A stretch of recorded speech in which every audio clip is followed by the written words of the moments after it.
Hi friends, Mahalakshmi మాధవతో ఇలా చెప్తుంది. రేపు నేను గుడిలో నిప్పుల చెట్టి ఎత్తాలి అనుకుంటున్నానని చెప్తుంది. అది విని ఆశ్చర్యంగా చూస్తారు చక్రి, మాధవ, కేశవ, కన్నా. తర్వాత మాధవ పక్కనికి వెళ్ళి మహాలక్ష్మితో ఇలా అంటాడు.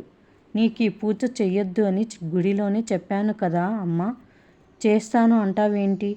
నువ్వు మా ఇంటి కోడలే అనుకోవడం లేదు కదా. నా మాట వినమ్మా, అనవసరంగా నిన్ను నువ్వు కష్టపెట్టుకోవద్దు అని చెప్తాడు మాధవ. కానీ మహాలక్ష్మి మాధవ మాటలు వినిపించుకోదు.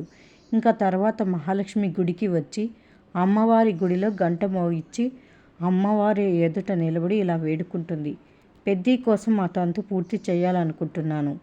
బంధుత్వాలు ఈ మనుషులకే కదా, నీకు కావాలా? అయ్యో, ఇప్పుడు నేనేం చేయాలి అని అంటుంది. ఇంకా గుడి ఆవరణలో నారాయణ ఫ్యామిలీ ఊరి జనాలు మధ్య పూజారి గారు మాధవాన్ని అడుగుతూ ఉంటాడు. నారాయణ ఇంటి నుంచి ఎవరు రాలేదా అని అడుగుతాడు. ఎవరున్నారని రావడానికని చెప్పుకుంటూ వస్తుంది తాయారు. అది విని అవమానంగా ఫీల్ అవుతారు నారాయణ, మాధవ. మరి మహాలక్ష్మి నిప్పుల చెట్టి తీసుకొని వస్తుందా లేదా? తప్పకుండా తీసుకొని వస్తుంది.